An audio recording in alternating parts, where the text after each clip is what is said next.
我叫 Connie， 我係空姐嚟嘅。由細到大咧都喺華富村嗰度住到我大個做嘢先至搬走嘅。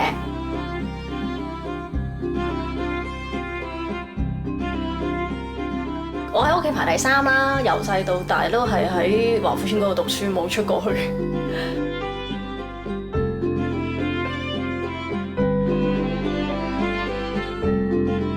放咗學咧就會同隔離屋啲細路周圍走、周圍玩，踢下西瓜波啊！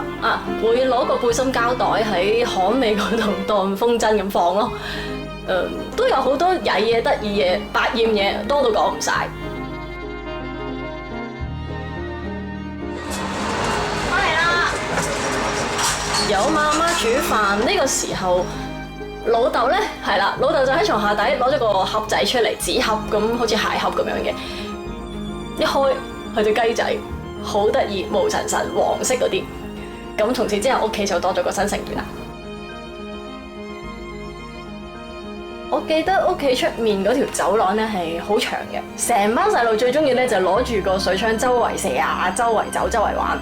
有一次我哋周圍走，射濕咗人哋屋企，嗰個男人追出嚟，靚仔咁仔嘅，捉你唔到，佢捉咗我嘅手，跟住我就好驚，唔係我嘅，唔係我嘅，咁樣掉低，咁就即刻跑走翻屋企。嗰支槍咧就係隔離屋個男仔借俾我嘅，知道我棄械投降之後咧，佢就好嬲好嬲。不過細路仔啫，隔一排咪又係周圍咁樣再一齊玩過咯。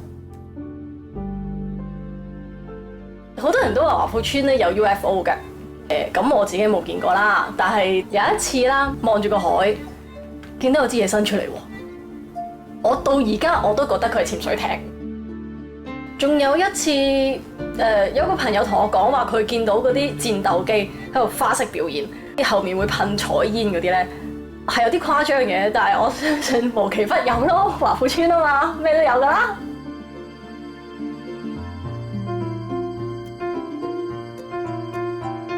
華富村有個地方咧叫瀑布灣，我哋細個好中意去嘅。我老豆咧就有一次喺我哋好細個嘅時候咧帶我哋去游水，咁但係我哋一去到石灘咧，我老豆就話好似危險咗啲，我哋都係唔好游啦。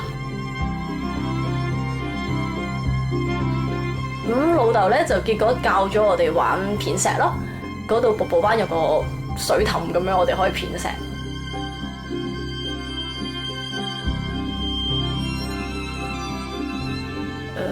喺嗰度嗰度仲有個鬼屋，其實唔係咁恐怖嘅啫，唔知點解叫鬼屋啦。咁我哋喺入邊就有人喺嗰度畫牆啊，你都試過執過啲古靈精怪嘢。有一次我哋喺嗰度執到個樽咯，個樽都好無聊嘅喎，會寫住喂我喺對面岸啦，有冇人啊咁嗰啲，咁有個樽咁樣。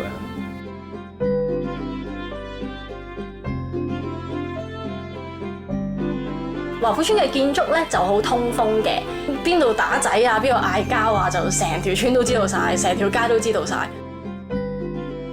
選港姐啊、世界盃嗰啲就唔使講啦，一定嘈之巴閉啦。話時話華富村都有個港姐冠軍嘅喎，你唔知咩？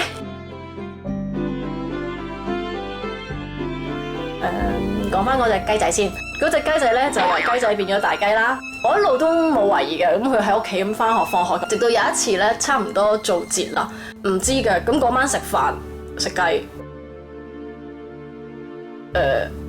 我冇出聲咯，但係我都冇懷疑屋企隻雞唔見咗，咁就去咗台面度。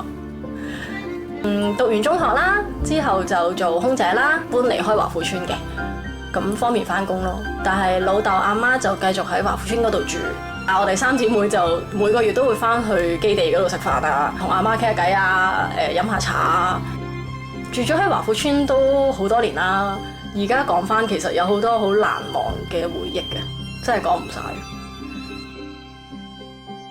我係 Connie，住咗喺華富村24年嘅舊街坊。